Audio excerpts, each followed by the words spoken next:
یا ایھا الناس، اے انسانوں، کلوا مما فی الارض حلالا طیبا، کھاؤ زمین میں سے وہ چیزیں جو کہ حلال ہیں اور پاکیزہ چیزیں ہیں، گندی چیزیں نہ کھاؤ، پاکیزہ اور حلال چیزیں. ولا تتبعوا خطوات الشیطان، اور مت پیروی کرو شیطان کے راستوں کی. شیطان کا راستہ نہیں کہا گیا، راستہ واحد میں جب آئے گا وہ ہدایت کا ہوگا. ہدایت کا ایک ہی راستہ ہے، اہدنا الصراط المستقیم، اے اللہ ہمیں سیدھے راستے پر چلا. ہدایت کے چار راستے نہیں ہو سکتے بھائی. یہ کہنا چاروں ہی حق پہ ہیں، یہ چاروں ادھر ہی جا رہے ہیں، حنفی، شافعی، مالکی اور حنبلی اور پانچواں جعفری. ان بزرگوں کو تو ہم مانتے ہیں، انہوں نے یہ فرقے نہیں بنائے، یہ بعد میں امت میں بنائے ہیں. جی پانچوں ہی حق پہ ہیں. قرآن میں کہیں بھی صراط مستقیم یہ نہیں کہا گیا ایک سے زیادہ راستے ہیں، اس کو واحد سے سیگے سے کہا گیا، اور ہمیشہ گمراہی کے راستوں کو جمع کے سیگے میں کہا گیا. یہاں بھی آپ دیکھ لیں، شیطان کے جو خطوات ہیں، اس کی جو لکیریں ہیں، اس کے جو راستے ہیں، ان کی پیروی مت کرو. کیوں؟ انہ لکم عدو مبین، بے شک وہ تمہارا کھلا دشمن ہے. دیکھو دشمنی بھی اس کی کھلی ہے، کوئی چھپی ہوئی نہیں ہے، کھلی دشمنی ہے. لیکن اس میں اللہ نے ہمیں ایک فیور دی ہے کہ شیطان کا کوئی فزیکل ٹینجیبل ہمارے پہ اثر نہیں ہے، کہ کوئی بندہ یہاں سے چلتا ہے کہ جی میں جو ہوں وہ نماز پڑھنے کے لیے مسجد میں جاؤں تو راستے میں شیطان کھڑا ہو جائے اور کہ میں تمہیں مسیت ہی نہیں وڑن دینا. کبھی نہیں ایسا ہوگا، کبھی نہیں ایسا ہوگا. فزیکلی اس کا کوئی اثر نہیں ہوگا. ہاں انٹلیکچوئل ہوگا، دماغی طور پہ وہ کہے گا. تو دماغی طور پہ تو ہمیں مؤذن کی بھی آواز آ رہی ہے، حی علی الصلاح حی علی الفلاح، آ رہی ہے نا. اور کبھی ایسا نہیں ہوگا کہ اذان شروع ہو اور آپ کے پاؤں خود بخود مسجد کی طرف چلنا شروع ہو جائیں، آپ روکنا بھی چاہیں تو نہ روکیں. ایسا بھی نہیں کبھی ہوگا. انا ہدیناہ السبیل اما شاکرا و اما کفورا، ہم نے ہدایت کا راستہ، گمراہی کا راستہ واضح کر دیے، چاہو تو اس کو مانو چاہو تو اس کو مانو، تمہاری اپنی مرضی ہے. اللہ تعالیٰ فزیکلی کسی کو مجبور نہیں کرے گا، لیکن بتا ضرور دیا کہ شیطان کے جو راستے ہیں ان سے بچو. اور وہ آگے آ رہا ہے، وہ کون سا راستہ ہے؟ انما یأمرکم بالسوء والفحشاء، وہ تو تمہیں اس بات کا حکم دیتا ہے کہ تم کرو برائی، جو الٹا راستہ ہے نا وہ تم اختیار کرو. والفحشاء، اور اس برائی میں بھی سب سے ٹاپ آف دا لسٹ چیز وہ ہے بے حیائی. یہ آیت شاید صحابہ اکرام علیہ رضوان پر اس طرح نہ کھل سکی ہو، ان پر یہ آزمائش نہیں آئی جو آج اس امت میں اس زمانے کے اندر آ چکی ہے. صحابہ اکرام کے زمانے میں تو عورتیں بھی پردہ کرتی تھی، گھروں سے باہر نکلتی نہیں تھی، اور کسی مسجد کے دہانے پر کسی چوک کے اندر 20 فٹ بائی 20 فٹ کا ٹیلی نار کا کوئی بےہودہ پوسٹر بھی نہیں تھا لگا ہوتا. لہذا صحابہ کرام کی ازمائشیں اور چیزوں میں تو بہت ہوئی، اس معاملے میں ان کی ازمائش نہیں ہوئی اس طرح کی جس طرح ہماری ہے. ایک ازمائش میں وہ ہم سے بہت آگے ہیں کہ ان کو جان کی اور مال کی قربانی دینی پڑی، لیکن جہاں تک آنکھوں کی حفاظت کا اور بے حیائی سے بچنے کا معاملہ ہے، ان کے لیے مواقع ہی کوئی نہیں تھے جو آج ہمارے لیے موجود ہیں، انٹرنیٹ کی شکل میں، موبائل کے فتنے کی شکل میں. اور کوئی چوک اور کوئی چوراہا اور کوئی دکان ایسی نہیں جہاں پر بےہودہ لڑکیوں کی تصویریں نہ لگی ہوں. ان فتنوں سے صحابہ کو تو نہیں گزرنا پڑا نا. اس لیے میں کہہ رہا ہوں یہ آج یہ چیز بالکل کھل کے سامنے آئی ہے کہ شیطان حکم دیتا ہے ہر برائی کا، جو برا کام ہے. اور میں نے یہ پہلے بھی یہاں پر عرض کیا تھا، جب کوئی شخص برائی کے راستے پہ چلتا ہے نا تو تمام راستے اس کے لیے پھر کھلتے چلے جاتے ہیں. مثال کے طور پہ کوئی شخص جو ہے وہ شراب پینا شروع کرتا ہے نا، اس کو یہ بھی پتا چل جاتا ہے کہ یہ ہیروئن کی اور چرس کی پوڑیاں کہاں سے ملتی ہیں. پھر اس کو ساتھ یہ بھی تعارف ہو جاتا ہے کہ اچھا یہ زنا کا اڈا کہاں پر ہے. اس کو تعارف در تعارف ہوتا چلا جاتا ہے برائی کے راستے سے. جو شخص نیکی کے راستے پہ چلنا شروع ہوتا ہے اس کے لیے پھر آسانی ہو جاتی ہے کہ وہ بندہ قرآن پڑھنا شروع کرتا ہے، نماز پڑھنا شروع کرتا ہے، اس کے لیے آسانی ہوتی ہے. اچھا پھر وہ کہتا ہے یار قرآن میں نے سیکھنا ہے، پھر اس کو پتا چلتا ہے فلاں جگہ پہ درس قرآن ہوتا ہے، وہ وہاں بھی پہنچ جاتا ہے، پھر فلاں جگہ پہ وہ وہاں بھی پہنچ جاتا ہے، اس کے لیے نیکی کا راستہ آسان ہوتا چلا جاتا ہے. تو ہر برائی پھر بندہ اڈاپٹ کرتا چلا جاتا ہے. اور اس میں سب سے بڑی چیز والفحشاء اور فحاشی اس دور کے اندر بہت بڑا فتنہ ہے. اور آنکھ کی حفاظت ہوگی. صحیح بخاری کے اندر حدیث موجود ہے کہ آنکھیں بھی زنا کرتی ہیں، دل بھی زنا کرتا ہے، ہاتھ بھی زنا کرتے ہیں، پاؤں بھی زنا کرتے ہیں، اور شرمگاہ اس کی تصدیق کرتی ہے. زنا صرف اس فزیکل پوزیشن تک، وہ تو اس کا کلائمیکس ہے. اس کی ابتدا کیا ہے؟ آنکھ کی خرابی. تو آنکھوں کی حفاظت کا قرآن پاک میں سورۃ النور کے اندر بھی ڈیٹیل سے جا کے آئے گا کہ اے نبی صلی اللہ علیہ وسلم مومن مردوں کو کہو کہ اپنی نگاہیں نیچی رکھیں اور مومن عورتوں کو بھی کہو کہ اپنی نگاہیں نیچی رکھیں. یہ وجہ ہے کہ آج لوگوں کو یہ باتیں سمجھ آ رہی ہیں. غیر مسلم جو مسلمان ہو رہے ہیں ان میں سے 60% عورتیں ہیں جو اسلام قبول کر رہی ہیں, 40% مرد ہیں, کیونکہ عورتوں کو یہ بات سمجھ آ گئی ہے کہ جو اسلام حق دیتا ہے عورت کا, یہ عورت کی بہتری ہے کہ اس کو پردے کے اندر رکھا جائے. اور اس کی بڑی سمپل سی مثال ہے کہ اگر دو عورتیں اکٹھی چل رہی ہیں, ایک نے بےہودہ لباس پہنا ہوا ہے اور ایک نے پورا حجاب کیا ہوا ہے, اپنا چہرہ بھی ڈھانپا ہوا ہے اور برقعے میں ہے, کوئی لفنگا اگر وہاں پہ کھڑا ہے وہ کس عورت کو چھیڑے گا؟ جو بےہودہ لباس میں ہے, کیونکہ اس کے لیے موقع موجود ہے کہ یہ تو خود اس نیت سے نکلی ہے, اور نکلتے بھی ہیں عورتیں اس نیت سے گھروں سے. تو یہ بے حیائی اور اس کا سب سے بڑا فتنہ جو ہے وہ عورتیں. تو عورتوں کو تعلیم بھی حاصل کرنی ہے تو ان کو علیحدہ سے, میں عورتوں کی تعلیم کے خلاف نہیں ہوں, لیکن اپنی کیٹیگری کے اندر جو لوگ عورتوں اور مردوں کو برابر سمجھتے ہیں, اتنی عقل ان کو بھی ہے, کبھی کرکٹ کا میچ عورتوں کا مردوں کے ساتھ نہیں کروائیں گے. کبھی ہوا اس طرح کہ فٹ بال کا میچ ایک طرف جو ہے فٹ بال کی عورتیں, ان کو بھی پتا ہے کہ مرد اور عورت برابر نہیں ہے, مانتے تو ہے نا. As far as human dignity is concerned, جو انسانیت کی عزت ہے اس میں مرد اور عورت برابر ہے, لیکن اپنی ڈیوٹیز میں برابر نہیں ہے. مرد کی اپنی ڈیوٹیز ہیں, عورت کی اپنی ڈیوٹیز ہیں.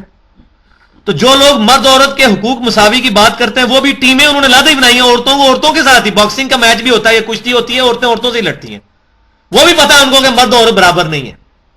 ٹھیک ہے, الرجال قوامون علی النساء, اللہ تعالیٰ نے مردوں کو عورتوں کے اوپر ایک درجہ فضیلت اس اعتبار سے دی ہے کہ وہ اس کو مینج کرتے ہیں. ظاہر ہے کہ جو دنیا کے اندر بھائی جو کھلاتا پلاتا ہے اس کو ایک اعلیٰ درجہ حاصل ہوتا ہے. عورت اپنی گھر کی باؤنڈریز کے اندر ماں کے اعتبار سے اس کا درجہ زیادہ ہے, اور باپ کا جو رسپانسبلٹیز جو ہیں وہ اس کی اپنے اعتبار سے اور رسپانسبلٹیز ہیں. تو اپنی جگہ دونوں کا مقام برابر ہے, لیکن جب دونوں مل کر ایک خاندانی شکل اختیار کریں گے پھر ایک ادارے کا ایک ہی مینیجنگ ڈائریکٹر ہو سکتا ہے, دو نہیں ہو سکتے. کسی ملک کے 2 وزیر اعظم ہوتے ہیں, 2 صدر ہوتے ہیں, نائب صدر ہو سکتا ہے.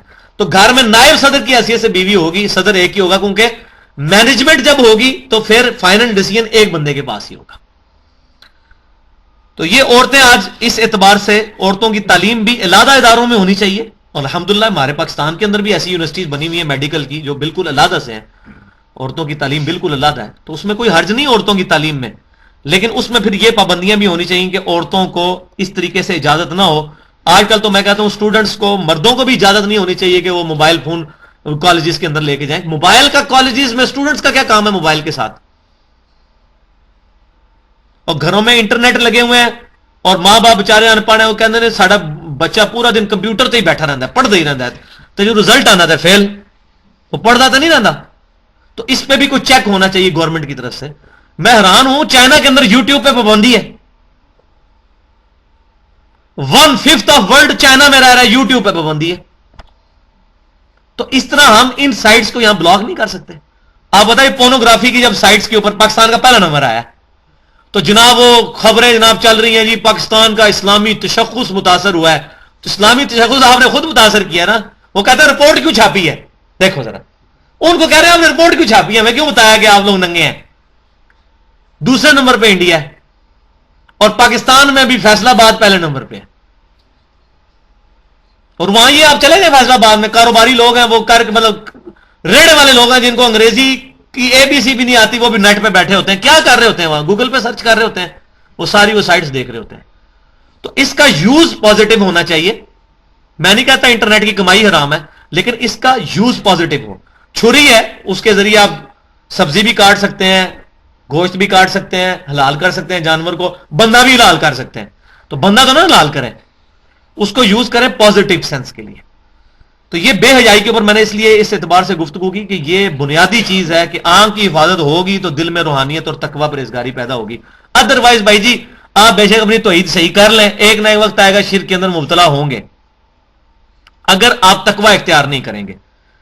کیوں اللہ تبارک و تعالیٰ تقوی پر زور دیتا ہے؟ یا ایھا الذین آمنوا اتقوا اللہ حق تقاتہ ولا تموتن الا وانتم مسلمون. اللہ سے ڈرو جیسا کہ اس سے ڈرنے کا حق ہے, اور تمہیں موت نہ ہے مگر اس حال میں کہ تم فرما بردار ہو. سینمے میں موت نہ آ جائے, شراب پیتے میں موت نہ آ جائے, فرما برداری کے حال کے اندر موت ہے. تو ہر وقت فرما برداری کے اندر بندہ گزارے. تو ان چیزوں کے اوپر کنٹرول کریں گے تو انشاءاللہ تعالی اپنا ہی فائدہ ہے. ورنہ کوئی شخص اگر اپنی آنکھوں کو اس طرح آزادانہ چھوڑ دے گا, آپ اس کی 1 کیا 4 کیا 1000 شادیاں بھی کروا دیں, اس بندے کو سیکچولی کبھی بھی سکون حاصل نہیں ہو سکتا. یہ دین ہے, یہ اسلام ہے, یہ اللہ کا تقوی ہے جو انسان کو روحانی سکون دیتا ہے. ورنہ اس کا تو کوئی اینڈ نہیں ہے. آج دیکھ لیں وہ بیرا روی کا شکار ہے معاشرہ یورپ کا اور امریکہ کا. ہم کہہ رہے ہیں وہ ترقی کر رہے ہیں, وہ ترقی کن لوگوں کی وجہ سے کر رہے ہیں؟ ہماری وجہ سے کر رہے ہیں وہ ترقی. اب ناسا کے اندر دیکھیں 8 سے 10 سال پہلے 35 ڈائریکٹر جو تھے نا ناسا کے, ان میں سے 12 ڈائریکٹر پاکستان کے تھے, UT لاہور کے پڑے ہوئے. سارے یہ سب کانٹیننٹ کے لوگ بیٹھے ہوئے ہیں وہاں پہ, چائنیز بیٹھے ہوئے ہیں, پاکستانی, بنگلہ دیش. ساری سافٹ ویئر کی جو مارکیٹ ہے ان لوگوں کی وجہ سے چل رہی ہے. کیوں؟ یہاں خاندانی نظام ٹوٹا نہیں ہے. ان کے اپنے لوگ تو پڑھتے نہیں ہیں. میرے اپنے 2 بھائی 7-8 سال سے انگلینڈ میں سیٹل ہیں, وہاں ان کا اپنا گھر بھی ہے, تو وہ تو بتاتے ہیں کیا صورتحال ہے. یہ جو ہم کہہ رہے ہیں ترقی کر رہے ہیں وہ ہمارے لوگوں کی وجہ سے. یہاں سے لوگ جاتے ہیں, ان کو اپوائنٹ کرتے ہیں, ان کی اپنا تو سسٹم کولیپس کر گیا ہوا ہے سارا. ان کے تو اسکولوں میں ہی جو ہے وہ صورتحال خراب ہو جاتی ہے. وہ لوگ تو اوپر تک جا ہی نہیں سکتے ہیں. آپ جا کے دیکھیں ان یونیورسٹیز کے اندر انڈینز اور پاکستانی پروفیسر ہیں جو ان کو پڑھا رہے ہیں. اگر ان کے اپنے ہو تو پڑھائیں نا ان کو. تو سارے کا سارا سسٹم کولیپس ہو چکا ہوا ہے ان کا, وہ انہی چیزوں کی وجہ سے, اس بے حیائی کے دور کی وجہ سے. والفحشاء وان تقولوا علی اللہ ما لا تعلمون, اور وہ تمہیں پھر شیطان اس بات کا بھی حکم دیتا ہے کہ تم اللہ کے اوپر وہ بات بولو جس کا تمہیں علم نہیں ہے. علم کے بغیر اللہ تعالیٰ کے بارے میں تم کنسپٹ رکھنا شروع کر دو. اللہ تبارک و تعالیٰ کے بارے میں صفات کا عقیدہ رکھنا شروع کر دو بغیر علم کے.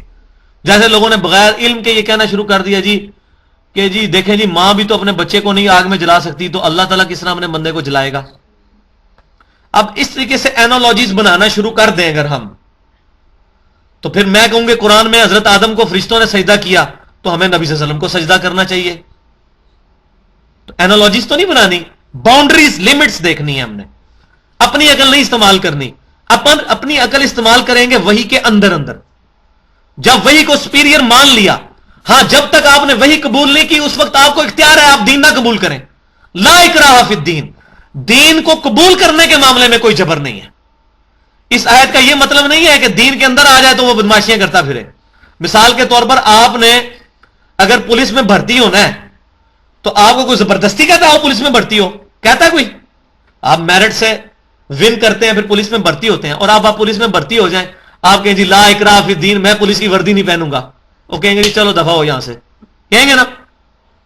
وہ کہیں گے لا اکراہ فی الدین کا مطلب یہ ہے کہ پولیس میں بھرتی ہونے کے لیے کوئی کراہت نہیں کسی پہ کہ زبردستی ہے. لیکن جو بندہ ایک پولیس کے ادارے میں آ گیا اب وہ اس کے لاز کو فالو کرنا اس میں ضروری ہے. لا اکراہ فی الدین کا مطلب ہے کہ ہم کسی کرسچن کو زبردستی مسلمان نہیں کریں گے. لیکن ایک بندہ مسلمان ہو گیا, خود پیدائشی مسلمان کی نہیں میں بات کر رہا, جو خود اپنے انٹلیکٹ سے مسلمان ہوا, تو اس کو پہلے بتایا جائے گا بھی مسلمان ہونا ہے تو یہ چیز غور کر لو کہ جو اسلام سے پھرے گا پھر اس کی سزا قتل مرتد ہوگی, اس کو قتل کیا جائے گا. تمہاری مرضی بے شک نہ ہو اسلام میں, ہمیں کوئی ضرورت نہیں ہے, لیکن اگر آؤ گے تو یہ باؤنڈریز ہیں. جس طرح آپ کے آئین میں محمد علی جناح کی توہین کی سزا قتل ہے, اور آج لوگ بکواس کر رہے ہیں گستاخ رسول کی سزا قتل کیوں نہیں ہے. تو کسی بھی انٹلیکچوئل نے یہ بکواس کی ہے آج تک کہ پاکستان کے جھنڈے کی توہین پہ سزا قتل ہے, محمد علی جناح کی توہین پر جو سزا قتل ہے یہ سزا ختم کرو. اگر تمہیں اپنے دنیا دار لوگوں کا اتنا پاس ہے کہ تم ان کی قدر کرتے ہو کہ ان کی کوئی توہین کرے گا تو اس کو ہم قتل کریں گے, تو ایک شخص جو کہ 1.25 ارب لوگوں کے دل کی دھڑکن ہے, دنیا میں 1.25 ارب لوگ اپنے ماں باپ اولاد سب لوگوں سے بڑھ کر اس سے محبت کرتے ہیں, اس کے بارے میں لوگوں کو اجازت دے دی جائے کہ وہ سر عام ان کی گستاخیاں ان کو گالیاں دینا شروع کر دیں. اس سے بڑا کوئی فتنہ نہیں ہے دنیا کے اندر. اور یہ جو لوگ بکواس کرتے ہیں ٹالریٹ کرنا چاہیے, ان سے پوچھو کہ میں میڈیا میں کھڑا ہو کر صدر پاکستان کو ماں بہن کی گالی دوں تو مجھے معاف کر دے گا؟ جس نے بش کو جوتا مارا تھا اس کو معاف کر دیا گیا, کتنی اذیتیں اس کو دی جا رہی ہیں. کیا ہو گیا؟ آزادی ہے نہ رائے کی, اس نے مار دیا جوتا تو کیا ہوا؟ کہیں گے نہیں نہیں نہیں نہیں نہیں, ہاں صرف نبیوں کی توہین کرو وہ آزادی ہے رائے کی, ہماری توہین کوئی نہ کرے, یہ دوغلی پالیسی ہے. تو اس لیے ہم کہتے ہیں ہمارے ساتھ کوئی منطق پہ آگے بات کرے, لاجک پہ کرے, دلائل پہ, جذباتیت پہ بات نہ کریں. ہم اس کو اس کے دلائل پر قائل کریں گے کہ یہ 2 نمبری والے قانون نہ ہو. ہاں یہ ضرور ہے کہ گستاخ رسول کا قانون اس کا غلط استعمال بھی نہیں ہونا چاہیے کہ کوئی شخص اپنی ذاتی دشمنی نبھانے کی خاطر کسی پہ خام خواہ گستاخ رسول کا فتویٰ لگا کے اس کو پکڑ کے جو ہے وہ پھانسی چڑھوا دے یا اس کو گولی مار دے. تو یہ دونوں ایکسٹریمز ہیں. تو اللہ تعالیٰ سے دعا ہے کہ ہم نے جو کچھ یہاں پر پڑھا، جو سنا، اس میں جو حق بات ہے وہ قبول کرنے کی توفیق عطا فرمائے. کوئی غلط بات ہوئی تو ہمارے ذہنوں سے معاف کر دے. محفل سے اٹھنے کی دعا پڑھ لیں. سبحانک اللہم و بحمدک، اشہد ان لا الہ الا انت، استغفرک و اتوب الیک. وما علینا الا البلاغ المبین.